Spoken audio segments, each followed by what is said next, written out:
Pemirsa, modus baru kejahatan terhadap anak lewat media sosial diungkap oleh Bareskrim Polri lewat modus yang dikenal dengan istilah grooming. Pelaku berupaya mendapatkan foto maupun video anak saat melakukan kegiatan yang diperintahkan pelaku. Ani Rahmi akan menjelaskan kepada Anda mengenai apa itu grooming dan bagaimana cara orang tua mencegah modus kejahatan ini terjadi terhadap anak-anak mereka dalam segmen Fact Check berikut ini. Ani, silakan. Poyo dan juga pemirsa, ada 1.300 foto dan video anak tanpa busana yang ditemukan Bareskrim Polri dari pelaku, yaitu TR. Ada 50 anak yang sudah teridentifikasi dan inilah modus kejahatan seksual baru terhadap anak, yaitu grooming. Kita lihat modus operandi yang berhasil diungkap oleh Bareskrim Polri berdasarkan laporan dari KPAI. Yang pertama adalah pelaku memalsukan akun media sosial seorang guru perempuan. Dalam kasus ini media sosialnya adalah Instagram. Nah, foto guru perempuan diambil, lalu pelaku membuat akun baru dengan mengatasnamakan guru tersebut. Pelaku juga melakukan profiling terhadap sang guru dan follower Instagram dari guru tersebut, khususnya anak-anak.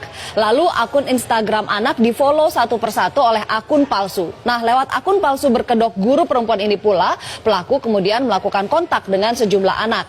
Tahapan modus yang paling krusial adalah yang kedua, yaitu grooming, yaitu pelaku berupaya untuk membangun hubungan, mendapatkan kepercayaan dan ada hubungan emosional dengan anak, serta berusaha meyakinkan mereka.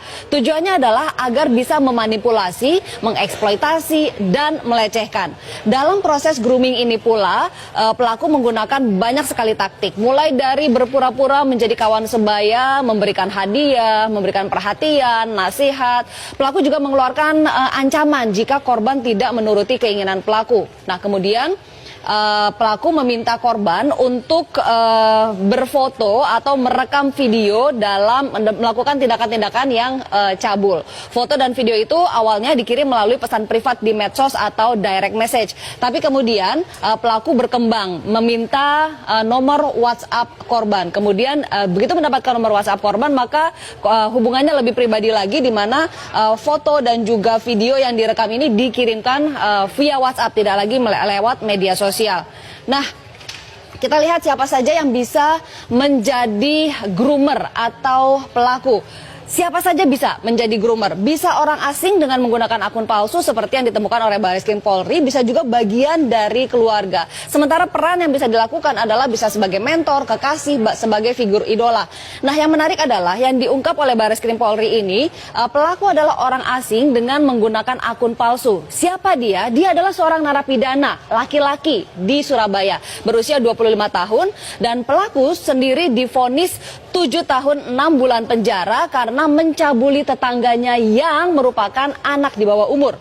Pelaku baru menjalani 2 tahun masa pidananya. Inilah kok bisa narapidana tapi punya akses terhadap handphone dan media sosial.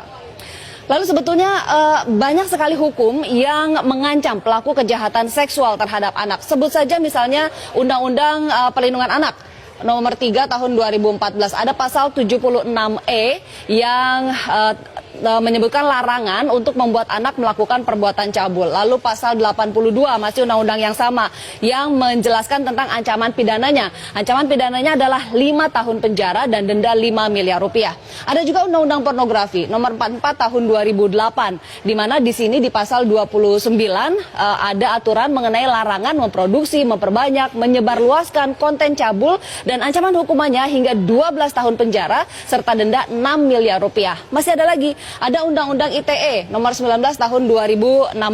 Di sini disebutkan bahwa ada di pasal 45 ada larangan untuk distribusi dokumen elektronik yang memiliki muatan kesusilaan. Ancamannya 6 tahun penjara dan denda 1 miliar rupiah.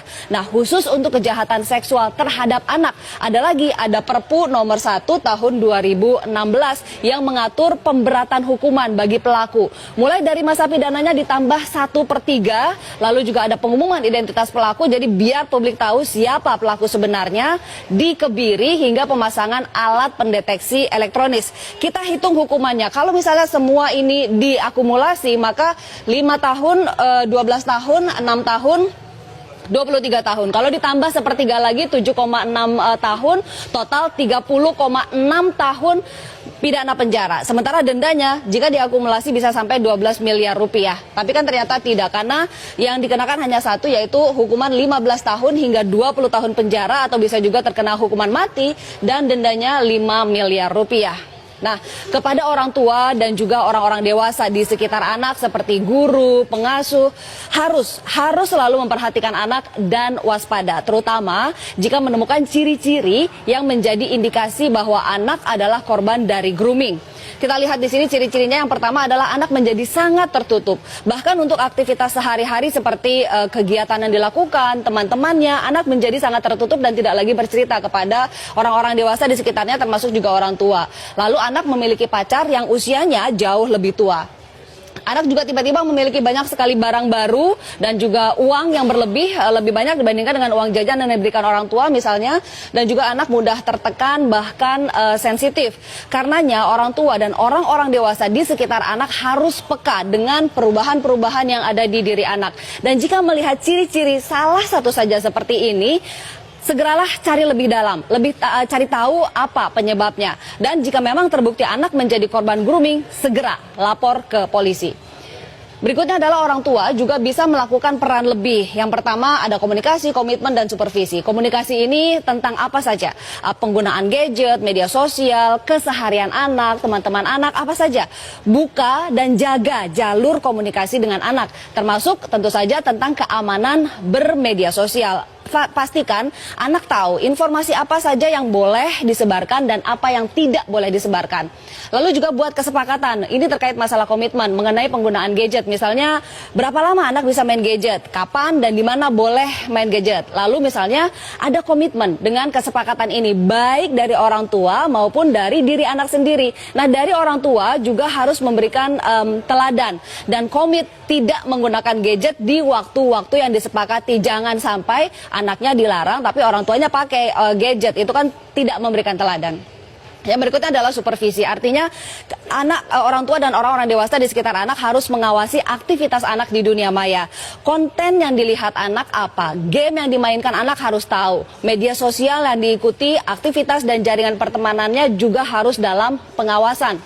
Nah, untuk penyedia platform media sosial juga sebetulnya harus punya peran dalam upaya perlindungan anak. Harus ada aturan yang mengikat dan juga komitmen yang tegas. Misalnya, anak tidak boleh bermedia sosial jika memang usianya di bawah 17 tahun dan harus ketat di situ. Juga harus memperketat sistem pengamanan terhadap duplikasi akun.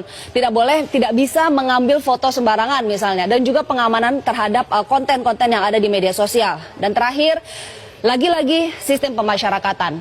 Harus ada larangan yang tegas, jelas, dan juga betul-betul diimplementasikan terkait penggunaan handphone oleh narapidana.